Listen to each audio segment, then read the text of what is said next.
So hi everyone, welcome to my YouTube channel. Guys, I'm super excited to be here with you where it's been a minute. What? I have missed you, I have missed your audience, and I am here.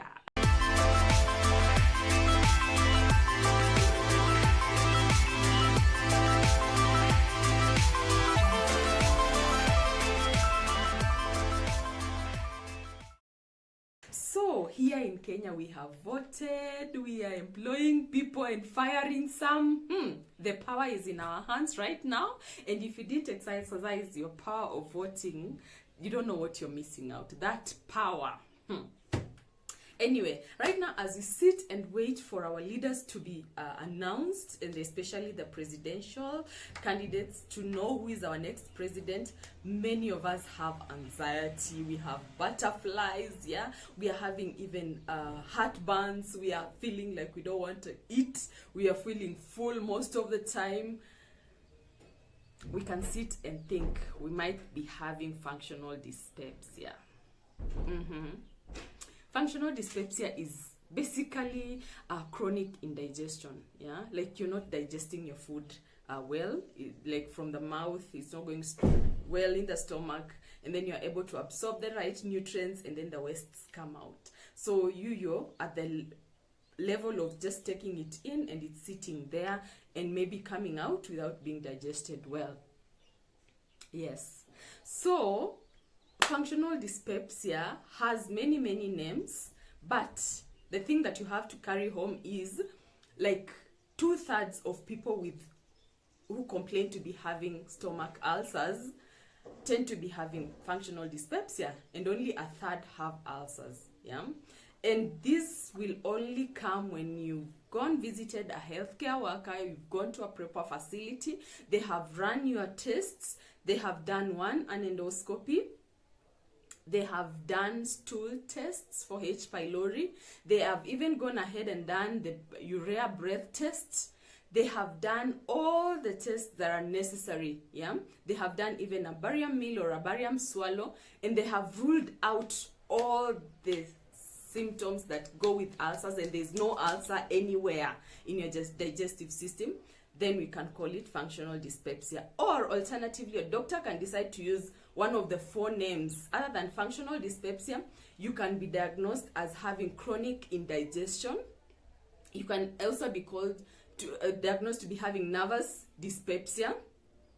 Or they can say you have a non-ulcer dyspepsia, or even pseudo-ulcer dyspepsia. So all those names are still the names of functional dyspepsia, okay? What are some of the symptoms that you'll have that will point it out that you maybe you've been having and thinking that you have ulcers, but it's not ulcers? So one of the symptoms is, are you having epigastric pain? Epigastric pain is a pain on the upper part of your stomach. Yeah. Do you have bloating? Bloating is feeling of gas accumulation in your stomach, and either you're belching a lot or you're farting a lot. Yeah. And also we have symptoms of early satiety. You eat a little food and your stomach is full for the whole day. If you don't feel like taking anything, even water, then that is early satiety. Or are you having acid reflux? Acid reflux is when you feel like there is something burning and coming from the stomach, coming up to here, and you feel like it's really burning you with esophagus, because that is not meant to have an acidic environment, okay? Or are you having a lot of nausea to an extent of even vomiting? Yeah.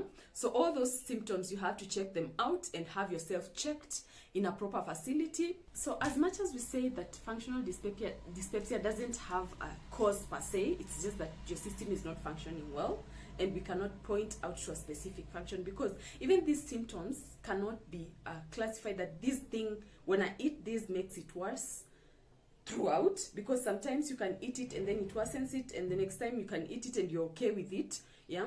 So, and also these symptoms come and go, they are not constantly there.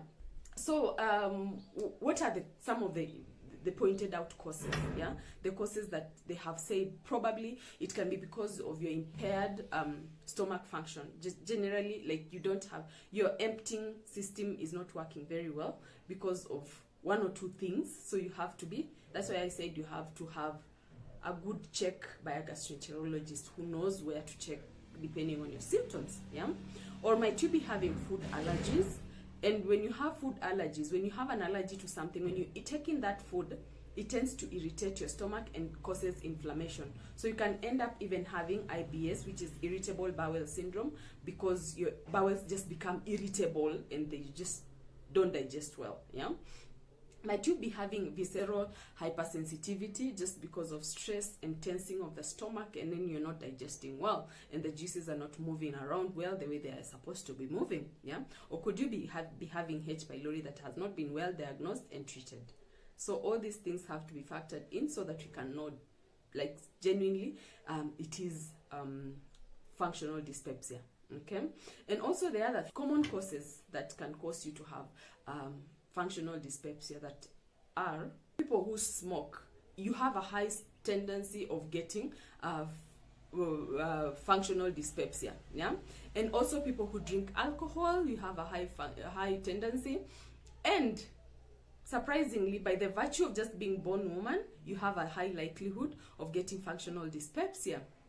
And the other factor is if you have previously been abused and you're going through PTSD, it might be at a very lower level, but you have PTSD somehow, then you have a high likelihood of having functional dyspepsia. Yeah? What are some of the complaints that will really push you to think that you have functional dyspepsia and you do not have gastritis?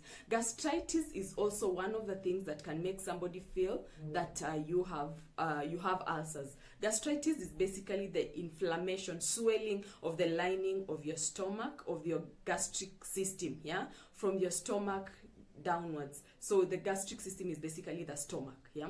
So if the lining of the stomach is inflamed, then you have gastritis. And you know the stomach is acidic in nature because the protein starts digesting from there, and they have hydrochloric acid in the stomach. So if you have an inflammation already and there's an acid, then there's an irritation, definitely. Yeah.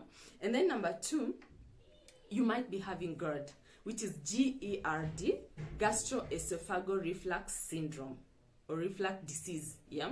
So if you have GERD, most likely the sphincters, which are like the closures in the stomach has an inlet and the outlet. So the inlet part has a closing that is usually tight, and also the outlet has a closing that is usually tight, so that the acid does not go either way, up or down. Okay.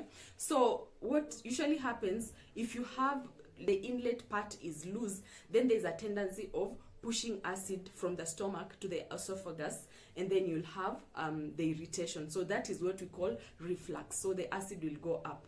So with this GERD, you will tend to have issues to do with the esophagus, having wounds, or even just irritation. And that can go up to your throat area, which we have a voice box there, and also the pharynx and the larynx. So you tend to be having inflammation all the time because the acid is burning that area, and you might be complaining of sore throats here and there, or even frequent loss of voice that is not explained. Yeah. So all those things, you have to get them checked out.